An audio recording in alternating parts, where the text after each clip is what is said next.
Welcome to my channel. Jodi Jones.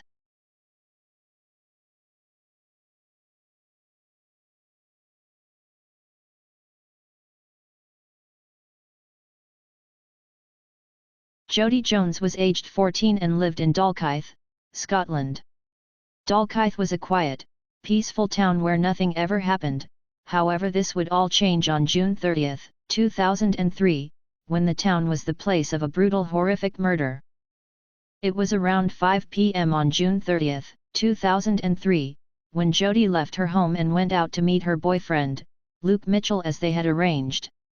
When she failed to show up, the search for her began. Her body would be found several hours later. She had been brutally murdered in a knife attack that almost left her decapitated. Luke had been the one to find Jodi's body, after he led her family to the exact area where she was to be found. It is now up to you to decide whether you believe Luke is guilty of her murder or not, after what I am about to tell you. Luke Mitchell was aged 15 at the time, and soon became the police's main suspect in the murder. Luke soon became the focus of the police investigation, after he was the one to discover Jodi's body, and seemed to know exactly where it was located. However, he claimed that he was led there by his dog, which was with him at the time of the search.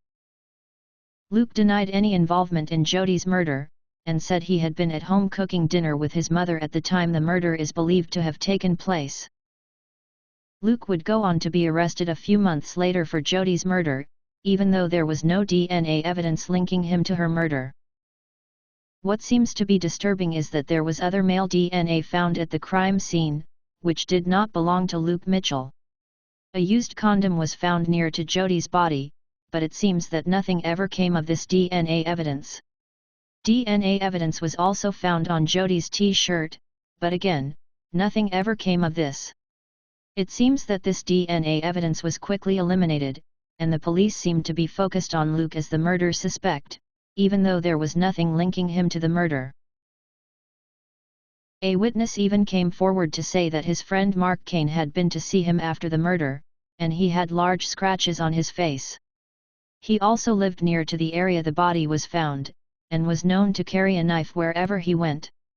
It is believed that Jodi had put up a real fight trying to get away from her attacker.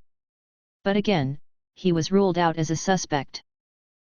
A witness also claimed to have seen a moped propped up against the wall in the very same spot at the very same time the murder had taken place, but did not see anyone with the moped. It is believed that two men had been with the moped, one of which was a relative of Jodi's. Again, they were ruled out as suspects. It was also discovered that police had been quite aggressive in Luke's interrogation.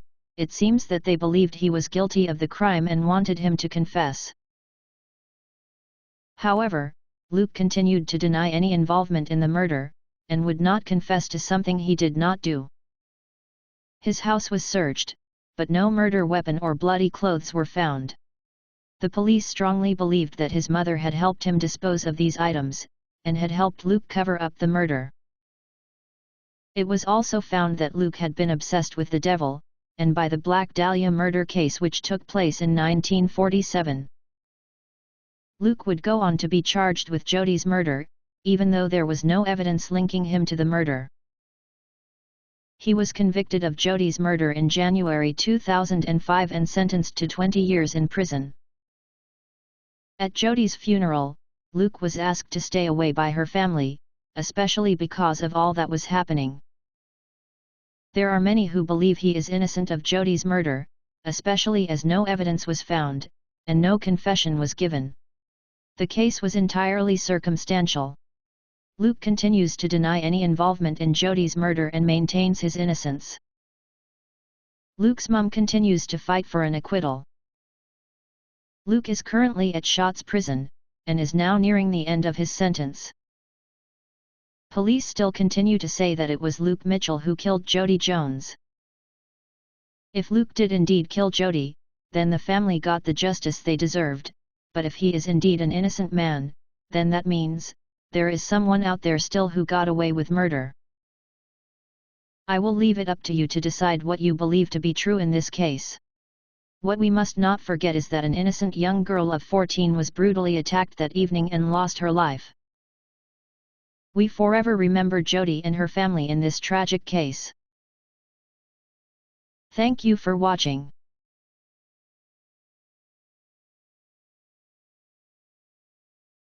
Please subscribe to my channel to view other content.